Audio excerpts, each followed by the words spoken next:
All right, so we have another episode of Inside Out where we learn about how people actually use our technology in the real world. We're with GigaSpaces today. You guys are doing some really interesting things in Azure with Java. So go ahead and introduce yourselves. Okay, my name is Guy Korland. I'm the head of R&D in GigaSpaces. And this is... My name is Itai. I work on implementing Java on Azure. Excellent, so you're a developer. Yeah. He's Rock the and lead roll. architect, in fact, of the Azure. He's a bit humble here. All right on, that's good. So let's talk a little bit about what you guys have done. I mean, it sounds to me like you have opened up the Azure sort of platform for Java developers. In fact, what we're doing is we're helping developer or IT to seamlessly deployment the Java application on Azure without any code changes. In fact, our target is to open the Azure platform for the Java developer. In any stack, like if they're using web containers, big data, databases that are written in Java, Java developers like to use. And while keeping it all on the enterprise grade, because we are coming from the enterprise, so we know how to, at least we think we know how to treat enterprise application in the best way, how to give them the best service, the best SLA, while doing it in a scalable way, keeping low latency, and really utilizing the elasticity of the cloud. Okay, excellent. And what kind of work did you guys have to do to get this to be possible? Yeah, so there are a few things, like the defaults that Azure comes with are optimized for .NET, right? So the first thing we need to do is to change a few XML settings, and the next thing would be to help the Java application know where to write the files, what kind of temporary file, what's the right folder, what is the memory of the virtual machine it's running in, because in Java, you need to explicitly specify how much memory it would use. Unlike a .NET application, we just use how much there is available on the machine. So there's a long list of checklists that we need to take and make sure that Java works perfectly on Azure. Okay. And I think on the high level, the other clouds provide like infrastructure as a service, while Azure is trying to provide platform as a service. So we needed to add some adaptations for that. We needed to add a way to deploy an application on a platform as a service. What we found out is that the worker role, I think, is a good match. It's the best match. Yeah, it's the best match because we don't want to take care of Windows update patches and make sure that the operating system is secure and all the load balancing stuff. Everything is provided by Azure. We just add the Java deployment and Java monitoring, and if you want to collect all your logs, all the JMX counters, all that kind of stuff. Okay, so in some sense, like you sort of mentioned, you're a platform abstraction layer. Exactly. So And people can plug into you, and you are doing this because you have a lot of customers who already have large J2EE code bases, for example. Yeah, exactly. And a bunch of Java developers, and they just want to be able to publish something to somewhere in the cloud and not worry that it's not going to work. Exactly. We completely abstract the infrastructure as a service from the application in a way. In a sense, a guy can develop, or the developer can develop his application on premises without even thinking about which cloud is going to deploy it later. And he can even run it on his laptop using our emulator. And then later decide which cloud to use and deploy it on that. It's just a matter of a couple of lines in our, what we call recipe. Okay. Now we're looking at your slide here, your Cloudify high-level architecture. Explain a little bit about what we're looking at. So you have this cloud driver. Yeah, so basically this is the adapter for Azure. Great. And there are two ways to manage the application. There is the web user interface, and there is the console. So for .NET developers, they're probably familiar with PowerShell. So we're using a PowerShell-like console that is operating system agnostic. So we could run Linux or Windows. And then you need a controller that will decide how many instances of each Tomcat instance, web server instance you want, and maybe you want to use some automatic thresholds. So this is where the controller comes in, and what happens is that we have also an agent that talks with the controller and streams on demand all the JMX. It's like for All the the monitoring developers, it's function. like performance counters, but it's a different standard in Java. It's called JMX. Okay. Okay, so basically, we will see a demo in a minute. You would see all these counters streamed into the web user interface. Okay.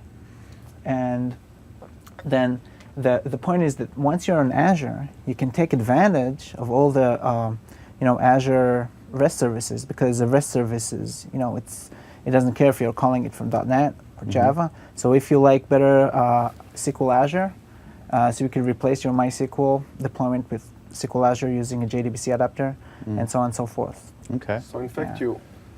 first you can deploy your application without any code changes, and then you can start utilize step by step Azure services if you want to utilize, if you think they are better, because they are more suitable for the cloud than just running a single database. So I'm always a little, I think most people, especially developers, are usually a little skeptical when they hear things like, you don't have to make any code changes. So, I mean, in some sense, if I have, let's Perhaps take, I'll show you. Okay. Perhaps I'll show you the only code change that you need to do. okay, And this is not a code change. You need to write this small part, snippet of code, which says, I'm using my application is MySQL and JBoss, and my JBoss is dependent on MySQL, and that's it. The Okay. next thing you need to do is to deploy it on the cloud. and that's it. That's it. Unless you want to, customize things that we Yeah. think that you don't need to customize usually on your first deployment. So you can play with the service and say, I don't know, I want 2 instances of my JBoss. I don't want only a single instance. Okay. I want even you to present it with this icon on your monitoring, so you can control that if you really want to Interesting. Again, with .NET, usually you need to install an application, and then that's where it gets complicated. Usually, Java developers, the installation is just Xcopy or unzip. So, and then you just run a batch file or a shell script if it's Linux. So the gap between, just taking any existing open source or Java application server and just installing it on Azure, it's pretty simple as long as you're with the defaults. Then we'll let you override the defaults, right? So if you want your web server to start on another port 8080, and then we automatically configure the Azure load balancer, as will show you to expose your service on port 8080. So we Excellent. do all that all that stuff for you. Good. Now, I mean, I would just say, for ASP.NET, in terms of .NET, there's no installation. You just upload a DLL and a bunch of source files. Yeah, that's the web role, right? Yeah. So the experience we wanna give Java developers is the same experience. Great. And it looks like you're doing that. Yeah. So let's talk quickly about performance. Now, whenever you abstract things away and sort of provide some sort of abstraction layer, there's got to be some sort of latency, No, so but maybe not. So we are not like another layer of virtualization. We are managing the process from without. In fact, we are managing the lifecycle by calling your own script, the script that you used on your own premises. So we are not really masking the infrastructure. We are just controlling it from behind, from the side. Okay. So we are calling your script and let it run on the bare-bone VM of Azure or something. Sure. Like that. To run on the operating system. Exactly. Windows, Azure So we are OS. not adding any virtualization layer. We're not part Great. of the data pipe. Got it. So let's continue and look at a sample. I want to see this. Let's move to the demo. What we see here is this is like our sample application, or example application, where you can see streaming stock tickers into the application, and then we do some sample analytics. In this case, a sliding window averaging, and this is all done in memory. And then it's trying to show in a real-time analytics application running on Azure. yeah, so this is like, if you like, a real-time MapReduce running on a Java in-memory data grid. Nice. With big data at the backend. Yeah, so, and then the next step is all the historical data is then copied to Cassandra in a consistent manner automatically. Nice. And everything is deployed on Azure. So this is the Azure Management Console. Okay. Okay, so each one of the roles. So each one of these is a role, and this is our role instances. Behind the scenes, they run each one their own virtual machine. Okay, and then for our Java developers, we provide extra management features. I'll just show you. Okay, so I just switch from the management application to the stock demo example, and let's see how Cassandra is doing. So if you want to explain. So this is the full application running on Azure. It's a multi-layer application. You see there is the web application, the web layer, the business logic, the data grid, which is the real-time data, and the backend, which is the Cassandra, which holds all the big data. Okay. So you can run the analytics on the real-time data on our data grid, or you can run, I don't know, like a big query on the big data. And this is all running on Azure. As you can see, it's a multi-instance layer. So you have like 2 instances here, 2 instances of Cassandra. We monitor in runtime Cassandra. Mm-hmm. And as you can see here, we give you like a nice dashboard showing the health of the application. You can cut it by the application. So you can see what's going on with the stock demo. If Great. you have more applications, you can see the other applications. You can even drill down if you want per service and see what's going on there. You can go to the services, and then you can see that Cassandra has 2 instances. It gives you a comfortable feeling because you see the IP address, which you usually don't see in Azure. You can see it brings you back and forth between the application abstraction and the virtual machine abstraction. Great. Even though it's all running in Azure. And you can even drill down to see the logs of the specific Cassandra instance and see what's going on there, to see how it's working. Great. You can even correlate between different services, so you can see what's going on in your application. If some layer is broken, you'll see like a very nice alert on that. So now, what part of Azure made this, easy for you, or, I want to know more about your experience with, Azure, Windows Azure is essentially a cloud operating system as far as you're concerned. Correct. And in some sense, what was it like programming to Windows Azure, and what kind of work did you guys have to do to enable all this really super nifty performance stuff? This looks great. Yeah. It's really great to see. We're really proud of it. So great job, guys. Thanks. It's very nice. So give me a little bit of that. So history. most of the code that you see here is basically Java code. Okay. In this case, GWT. But when you want to run it on Azure, you need some kind of either a script or a .NET layer, which we preferred, that will help the Java understand Azure better. So for example, with .NET, I can access the failure zone that Azure started each instance. Okay, so for example, we want each Cassandra instance to be in a different failure zone. So I take this information through .NET API, and then I inject it back to the Cassandra instance, basically. So Cassandra could know that it needs, that it has 2 instances in 2 different failure zones, and internally it needs to manage the data, right?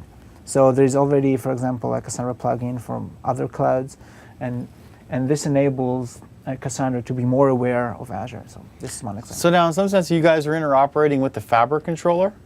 Yeah, we use the Fabric Controller API from .NET. Yes. And we inject that as needed to the Java application. And just so people understand out there, the reason that that you're doing sort of this interop with .NET, the Fabric controller is written in C#. Yeah. Exactly. Right? It is .NET. That's really impressive. Now, who's using this in reality? So You have big customers? Is it working? Is it scaling? So the original product for GigaSpaces, which we call XAP, which is Extreme Application Platform, is used all over. With any name, a big enterprise, big finance, is used. Okay. Most of the, like in the top 400 are using it. This product is pretty new. We just released it like a month ago. Yeah. And we are releasing like a full-blown GA in a few weeks from now. Nice. But it's already been tested by huge enterprises, big integrator, and we're working closely with Microsoft on improving it and find where are the good, interaction. Sure. And also, in some sense, the promise of the cloud is scalability. Yeah.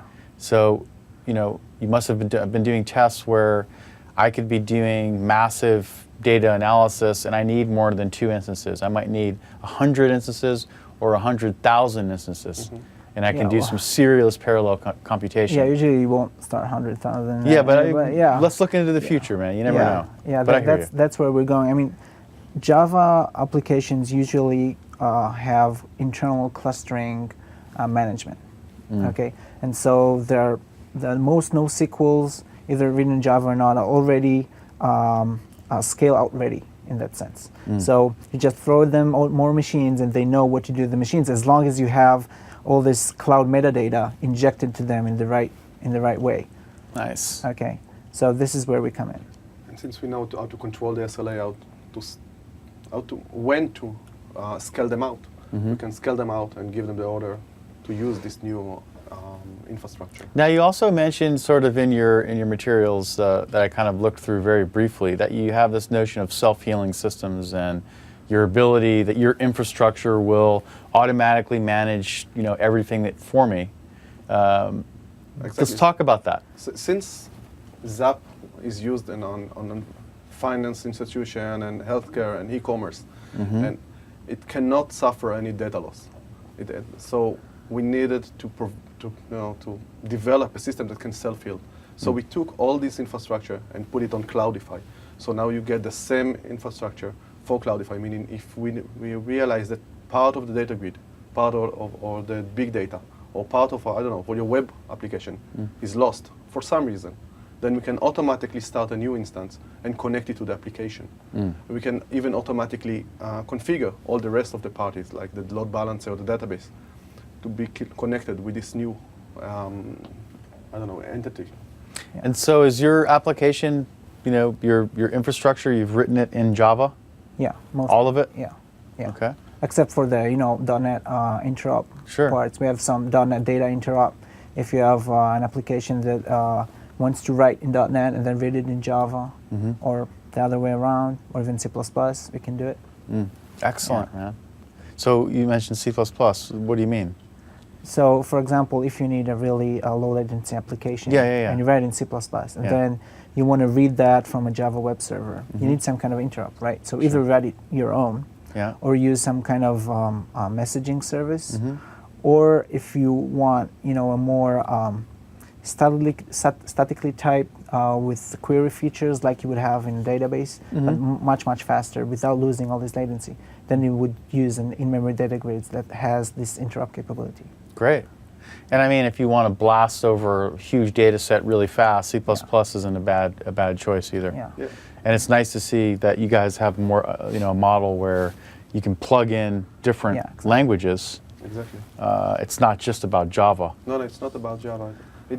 This is the big advantage that we add to Azure, because Azure was not meant for Java application, but we can manage. And now it works. Yeah. Well, I mean, I would argue that what Windows Azure was meant for is something that evolves over time. Yeah, it's always been a cloud operating system and sort of a platform that.